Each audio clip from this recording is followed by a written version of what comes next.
have our mother Africa with us today. I'm so honored, so blessed. Mommy, we say welcome, ma.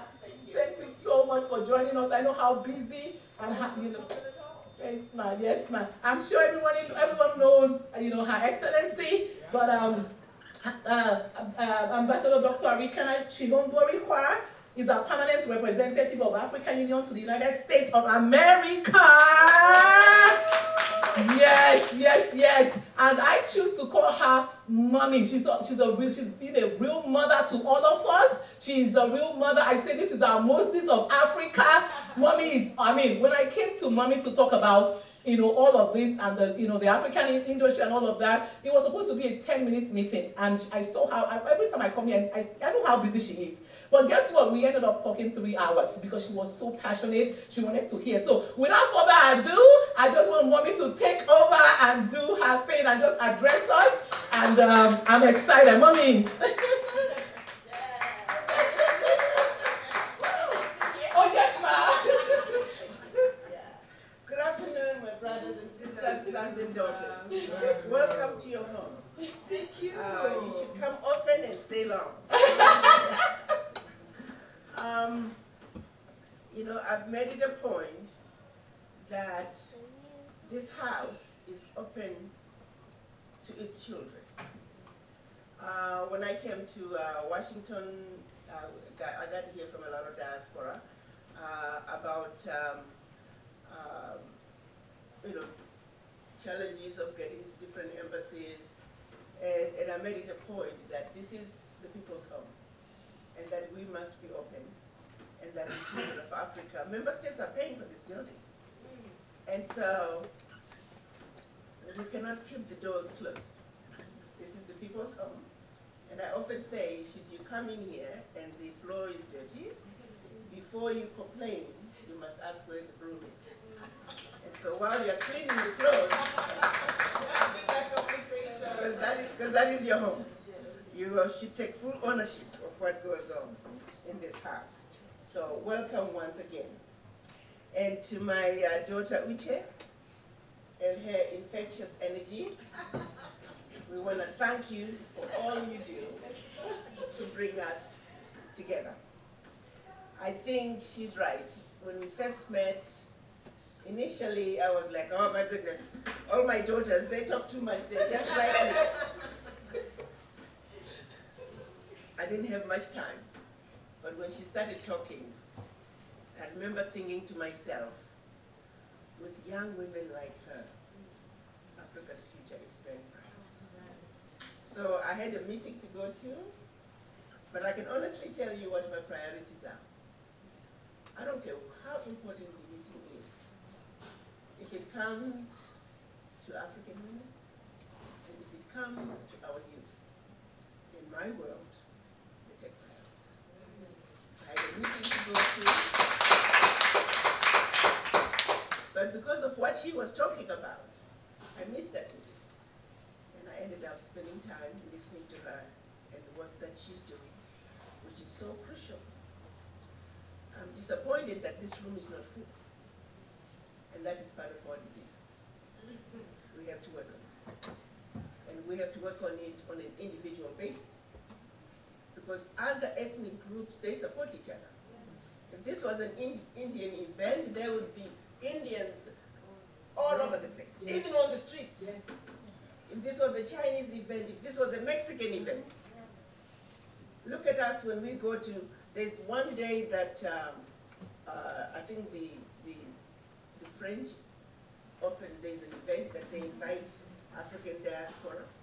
I had one lady talking to me and she said, Ambassador, it is really disgusting when you see how we as Africans don't support each other.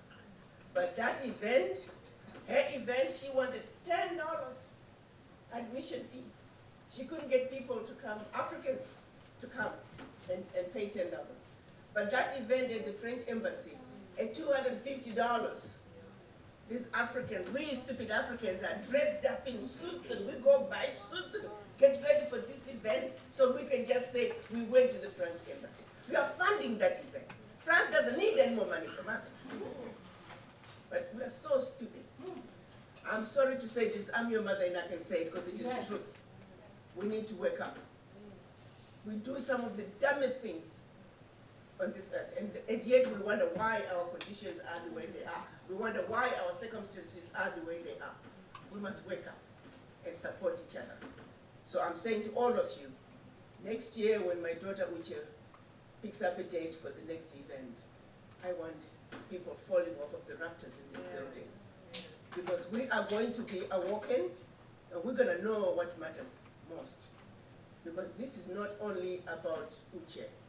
It's about you, it's about our children, it's about our grandchildren and generations to come. When you don't support Uche, guess what? Your child is listening. You'll be surprised how subliminally we teach our children everything bad about us. It's through our behaviors. When your child hears, I've got to go and support Sister Uche, you take it for granted, but the child is hearing. You may have had other things you want to do, but you said, no, Sister Uche has an event, I must go and support her. That's how we pass it on to our children. So we hope next year, this event is going to be much bigger than it is today. Allow me to share with you the highlights of what is going on in our Africa. Specifically, I'm talking about the African Continental Free Trade Area. It is a monumental decision by our African heads of states that's been 700 years in the making. People don't realize how pitiful and disgusting the story of Africa is. We were first colonized by the Portuguese for 300 years. And for 300 years, we, the Africans, were sleeping like grasshoppers. They were joined by the other colonizers, the British, the French, the Germans, the Italians, the Belgians, for another 400 years. And still, we were sleeping. By 1963, as we were quote-unquote getting our independence, it was not really independence, which was mostly strictly political independence and completely not economic independence. They kept it. Our leaders got together in 1963 in Addis Ababa, Ethiopia, and created what we now knew then as Organization of African Unity. It was an effort to say Africa must speak with one voice. Africa must enter the world stage as one Africa, one continent, speaking with one voice. But unfortunately, they went to Addis Ababa divided. They were the Casablanca group, only 7 countries. They said Africa for the Africans, African Union now. And then we had the Monrovia group, who were the majority. They said, let's go slow. So they won. We often say Africa lost when the Casablanca group lost. Who were the Casablanca group? Ghana, Guinea, Mali, Egypt, Morocco, Tunisia, and Algeria. The rest were nationalists. Since 1963, my brothers and sisters, twice a year the African heads of states would meet. And every time they would meet, they would talk about the wishes of our Pan-African fathers, the wishes to unite and speak with one voice. And one summit after another, we failed to meet a consensus until March last year. 55 years later, since the conversation began. 700 years since colonization. Is that disgusting or what? That's our story. That's our reality.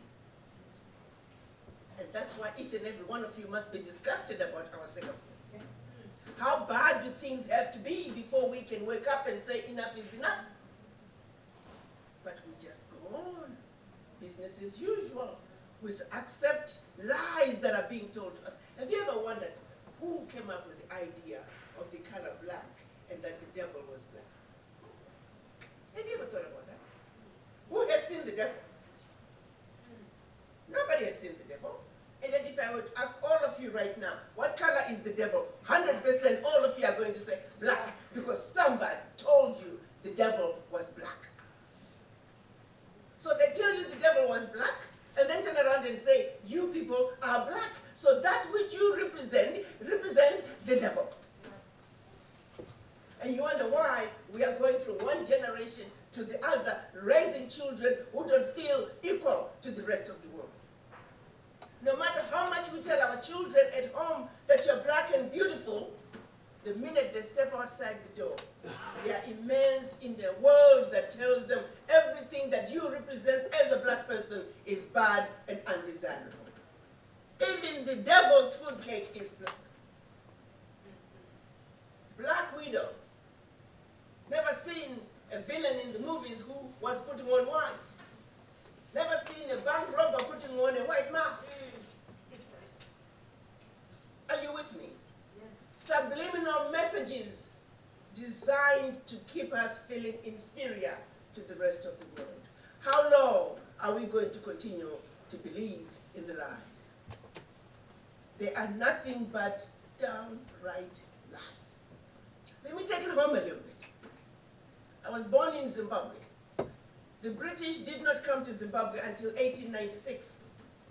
Prior to that, we didn't have the word white and black. We didn't. We had our gods that we worshipped. They had no color. We didn't have the word devil. We were taught. 1896. I often say, so where were we prior to their coming in 1896? We knew of no color. We were proud Africans. Even the countries that we know today as Africa, they were not there prior to the Berlin Conference in 1884. Think about it. They just came, they just started dividing, and they started telling us what we should believe and what we shouldn't believe. And carte blanche, we just took it without question. Are you willing to accept the fact that you represent the devil? That you look like the devil? Has anybody ever told you that you represent the devil? No. But subliminally, they have. Yes. Are you with me? Yes. So we must speak our truth. We must refuse the lies. And the only way to refuse the lies is for you to understand that these are lies. The last I knew were the origin of humanity. The DNA that runs in our veins is the DNA of originality. If the truth be told, without a black woman, there would not be any race on earth. Life as we know it, all the races as we know them, started with a black woman. We gave birth to the first human being. Life started in Africa. And that's a documented fact. And yet, the same people, the origins of humanity, are being made to feel like the scum of earth. Again, more lies. So much last year, finally, at a summit in Kigali, the heads of states finally signed and agreed a decision that says Africa must speak with one voice. Africa must enter the world stage as Africa, one continent, one people. And we needed, out of the 55 heads of states, we needed only 22 countries to ratify. Ratification means, after they agree on a decision in Addis Ababa, Ethiopia, the heads of states have got to go back to their countries and put that decision through parliament. And we only needed 22 countries to do that. Now, ratifications take time. The average is 5 years to get a ratification through parliament. So the Western world was saying, oh, this is never going to happen. These Africans will never speak with one voice. They'll never get the ratifications. This AFCFTA is going to be a piece of paper in a drawer somewhere. So forget it. Well, guess what? Exactly 13 months, which was April this year, the 22nd ratification was deposited to the African Union. Hallelujah. Awesome. You see what happens when we work together?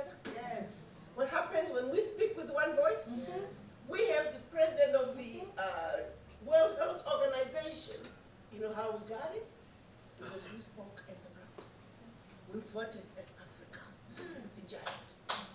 We have the president of the Francophone, French-speaking countries around the globe. It's a black female from Rwanda. You know how we got that? We went to the United Nations and we voted as Africa. Yes. So whenever Africa has come together and spoke as Africa, we have prevailed. Yes. So our leaders are beginning to get it. They're beginning to rise up and speaking with one voice. July this year, July 7th to be exact, the African heads of states officially launched the African Continental Free Trade Area. And exactly 12 months from July, our continent is going to enter the world stage as Africa. Yes. The giant. If this is not exciting news, I don't know what else will be exciting. It is. This is so monumental and historic for all people of African descent around the world. And yet, you see, the AFCFTA said exactly 30 days from when the 22nd ratification is deposited with the African Union, exactly 30 days, the AFCFTA will be in force. I happened to be in Addis Ababa. I stayed until midnight, May 30th. That was the day. And I waited to see the fanfare on various televisions around Africa. Nothing. I said, okay. Maybe there will be a special event. Sure enough, they did, which was the launch, July 7th. Same thing. I was in Niamey, Niger, which is when the launch took place. I stayed till midnight. I waited. I'm scanning through television screen. Are you with me? Africa has never come together and spoke about strategic planning for the continent. This development of the continent. Africa has never, ever in the history of the continent spoken with one voice. This is monumental. And yet the children of Africa, you get the news, you say, okay. Really? This is the time that we should have been talking about our Pan-African fathers, about our history of colonization, about the Pact for the Continuation of colonization, about the Berlin Conference, about the OAU, all the way up to the AFCFTA. This would have been an opportunity for us to educate our people about how long this journey has been. So we don't take what is happening for granted, but sadly, we are taking the AFCFTA for granted. My sons and daughters, brothers and sisters, the African heads of states have signed an agreement that is melting away all the borders. In the next 12 months, the African Union has created the continental implementation teams, regional implementation teams, national implementation teams, all designed to get rid of those boundaries that have been keeping us from coming together and trading with each other and improving our economies.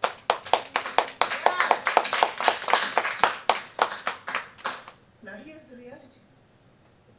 July 1st, all those non-tariff barriers are going to be gone. The rules of origin are going to be cleared up. Would have harmonized all the policies to make sure that when you register your company in one African country, you can spread like wildfire throughout the continent. And guess what the real reality is? We would have just opened up this gigantic market, $2.5 to $3 trillion, $1.27 billion in the continent, 400 million outside the continent. We would have opened this market, not to the rightful owners. Yes. Because you know what they're saying? Well, you see, these Africans, these black people, they have no money. So yeah, come July,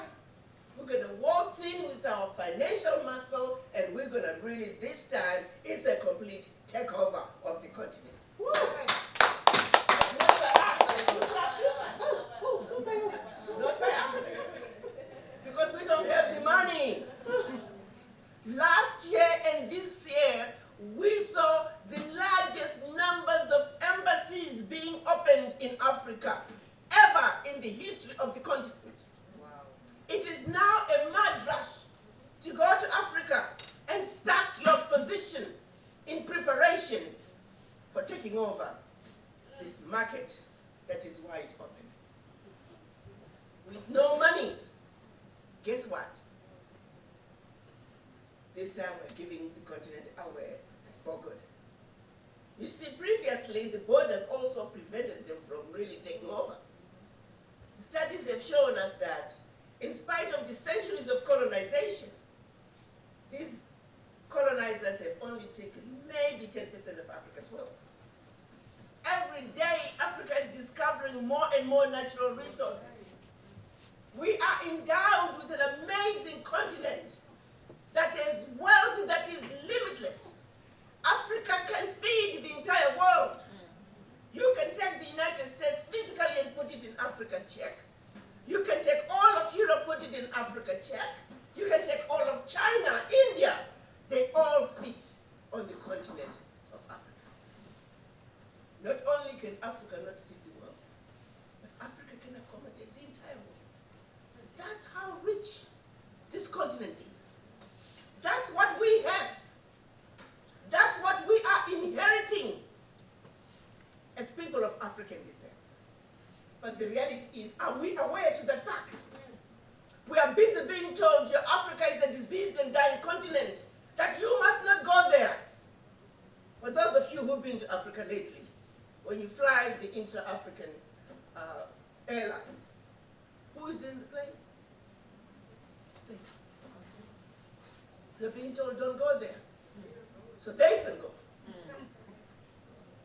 So what's needed, my fellow Africans, is for us to unite.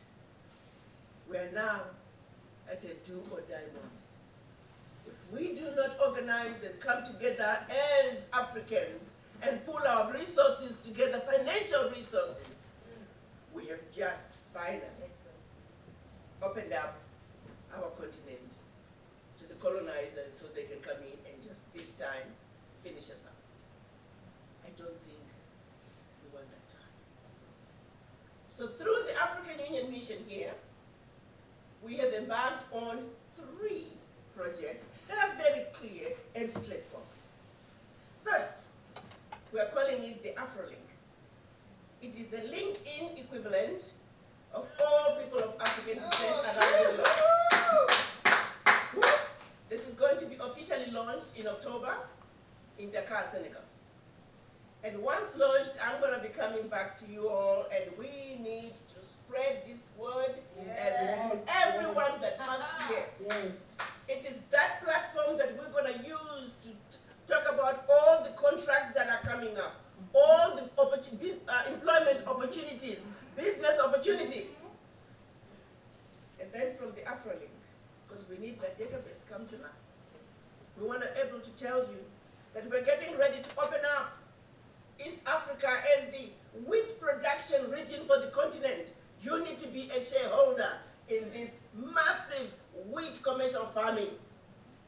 You can either go and be part of it, get a contract to grow wheat, you can go and work to grow wheat, or you can just stay back here in America, sit back, be a shareholder, have your money work for you in your Africa. Yes, yes. But you see, it's one thing to have the database and to know where we are and who is doing what. We gotta have money. So we're now going to be registering what we are calling Afro bonds. This is the bond that's going to raise enough money that we're going to be working with Afrexim Bank. Afrexim Bank and then becomes the financial institution to fund our development projects in Africa. So again, once Afrexim Bank launches the bond, I'm going to be running around again like a chicken with our head. You got to be part of that. Afrexim Bank is saying if we can have the diaspora pull their funds together and have $1 billion with Afrexim Bank, they're ready to fund any project that we want. Afrexim Bank is doing something very innovative. They have a blueprint that's looking into how they can also not only fund projects on the continent, but also fund small to medium projects owned by the diaspora, in the diaspora. Because they're saying just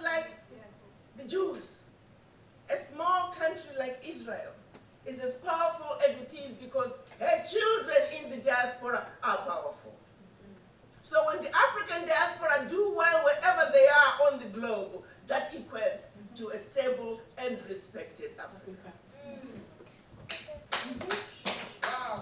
Have you ever wondered if we were to go to Bank of America today and say, Bank of America, give us a total dollar value of all the monies, the accounts that are owned by black people. Do you know how many billions of dollars that is? And none of that money is doing anything for us. So we gotta act smart. We gotta think about creating generational wealth, investing in the continental development projects in Africa. Something that has never been done is how we build generational wealth. Yes. By either being a shareholder, getting a contract to build the Africa we want, or going there to work if you're a professional and you have expertise. What are the projects? Inga Dam. The largest dam, when completed, it'll be the largest dam in the world. Inga Dam can power all of Africa and Europe. They're saying, diaspora, organize yourself. Own Inga Dam. Build Inga Dam. It's going to be built in phases over the next 20 to 30 years. If we lose Inga Dam, guess what? We're going to be buying electricity and siphoning money right outside Africa, back into Europe. I don't think you want it. And then we now also are going to be building our Wakanda villages. There will be one Wakanda African Diaspora Centers of Excellence, which are regional developmental hubs for each region. The brain drain that has occurred over the years must be reversed. This is how we reverse the brain drain. Each Wakanda is going to have a teaching hospital to train all the healthcare capacity needed. For every hospital in Wakanda, there will be many more hospitals built in the region. There will be a college, a university, and many technical colleges. The same will be duplicated in the whole region. Again, training the capacity that we need. There will be an agricultural farm. For a continent with over 65% of the arable land in the world, I'm ashamed to say we import food. That has got to come to an end. We're also going to have hotels for hospitality. A continent with some of the best tourist destinations, we're only realizing 4% of the tourism dollars around the globe. That too must come to an end. And then the housing developments, the infrastructure developments, a game park and a theme park, everything will be duplicated in the entire region. So the hope is we'll have regional development teams specifically set up to implement the African Continental Free Trade Area, specifically designed for us, people of African descent, for a change to build the Africa that we want, not the Africa that they have been building, which was the Africa that they want. It is now our time. The sleeping giant is rising.